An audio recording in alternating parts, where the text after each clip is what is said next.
The 757 has been a great success for Boeing, with 1,050 aircraft built before production ended in 2004. It found a popular place in airline fleets with its long range and performance capabilities. Airlines are still struggling to replace it, with the A321XLR only offering a partial solution. As Boeing considers its next mid-size aircraft, would an update to the 757 be a good option? Boeing developed the 757 as a successor to the popular 727. This early tri-jet had done very well for Boeing, opening up new options for jets on shorter routes and at smaller airports.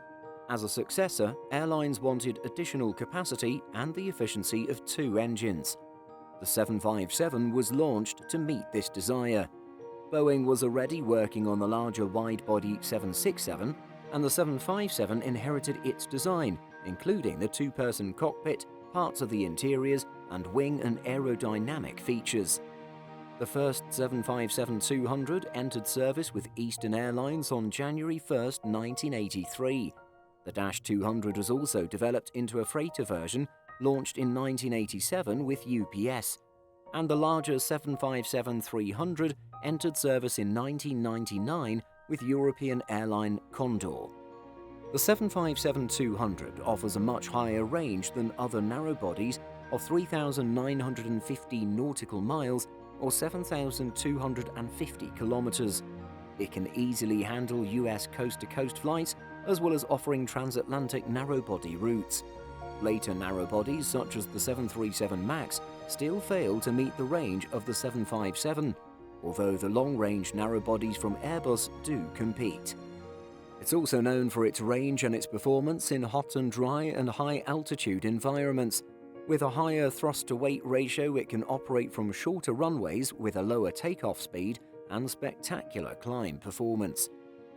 These characteristics have made the 757-200 especially popular with US airlines, with all of the major legacy airlines, American Airlines, United Airlines, and Delta Airlines, operating it. American Airlines was the largest operator with a fleet of 142 aircraft, but retired them in 2020 amidst pandemic-related fleet simplification. Delta Airlines then became and remains the largest operator. It has also been a popular choice in Europe. British Airways was one of the first airlines to take the 757-200 and operated a fleet of up to 54 aircraft until retirement in 2010.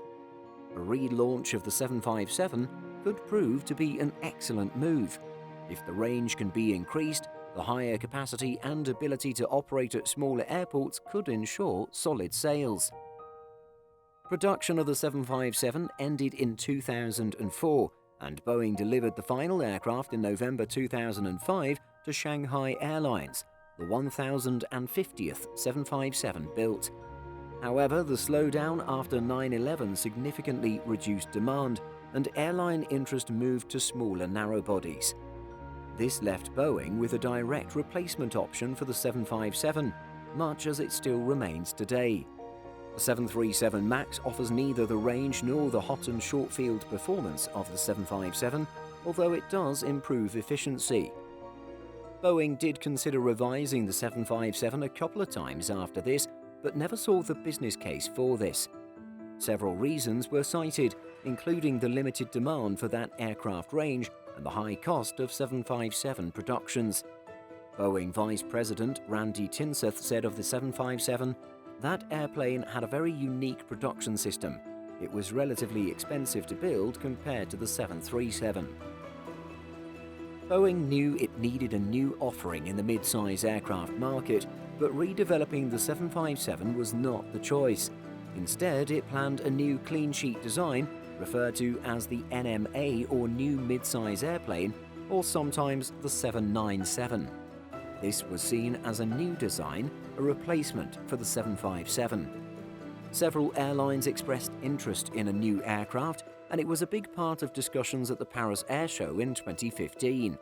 Reports suggested it would beat the 757 for both range and capacity, offering a capacity of around 220 and a range of 8,300 kilometers or 4,500 nautical miles.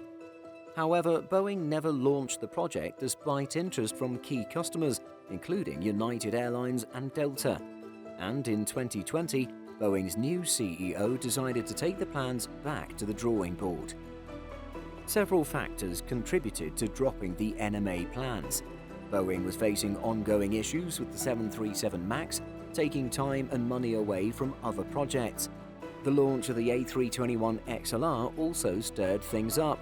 As an imminent and strong competitor, Boeing saw the need to think again about its plans. Dropping the NMA has left Boeing without an offering in the mid-size long-range market. Previous 757 customers have struggled to find replacements, and it's fair to say that Airbus has now moved ahead with the A321. The A321LR entered service in 2018, taking the range up to 7,400 kilometers or 4,000 nautical miles. The A321XLR will go further with a range of up to 8,700 kilometers or 4,700 nautical miles. There are currently at least 450 orders.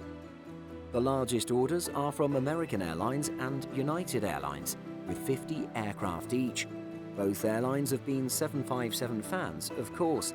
Several airlines are seeing the A321XLR as a 757 replacement.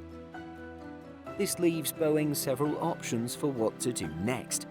Doing nothing seems unlikely, as it would effectively hand the mid-size market over to Airbus. A new clean sheet design would be great, but this would take a long time to develop and bring to market, as well as coming at a much higher cost. On the other hand, an update to an existing aircraft would be much faster and less expensive.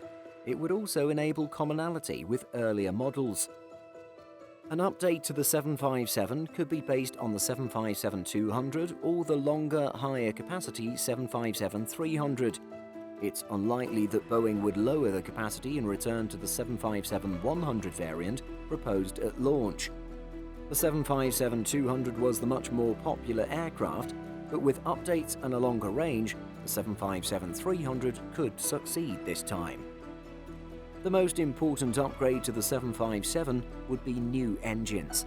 Engine technology and efficiency have moved on a great deal since the launch of the 757. The 757 uses either Rolls-Royce RB211 or Pratt & Whitney PW2000 engines. These are high-thrust engines not used on any other narrow bodies. To achieve the power of the original 757, new engine development would be needed. Liam News looked at this possibility in 2015, concluding that Pratt & Whitney was the most likely option. Re-engining is nothing new. Engine upgrades have been made to the 737 since the 1970s, continued of course today with the 737 MAX. And the much-anticipated upcoming 777X is an enlarged and re-engined 777. But developing a new, efficient high-thrust engine would be costly. It would obviously have to stay with a metal fuselage rather than the composite design of the 787 or A350, but that has not hindered the development of the 737 or 777 into new variants, with engine and wing improvements bringing efficiency improvements. Wing design could be updated though, and feature more of a composite construction. A longer range could also be a possibility. Some of this would come from improved efficiency, but additional fuel tanks could be considered, especially if the 757-300 is seen as an option. Airbus has of course done this with the A321LR and A321XLR. The A321XLR adds additional fuel tanks and strengthened landing gear for the extra weight. Boeing clearly needs to decide on something for the mid-sized market. It knew this before with NMA plans, and it has become more pressing following Airbus's early success with the A321XLR. There's also been talk of Airbus going further with an A322 stretch, but this seems like just a rumour at the moment. The current slowdown may have bought some time, but it needs to move quickly to catch up with Airbus as the market improves. A new clean sheet design seems unlikely. Boeing was ahead when it launched the clean sheet 787, and Airbus changed its plans to develop the A350XWB to compete. Any update has its challenges, An updated 757X has already been ruled out once on cost, and it would require a new production line and most likely newly developed engines. But a narrow body has advantages in airport operation, and the 757 has already proved its popularity with airlines. We'll have to wait and see what decision Boeing makes, but hopefully it'll come soon. Do you think Boeing will opt to update the 757? If it does, what engine and other changes do you think we would see? Feel free to discuss your thoughts in the comments.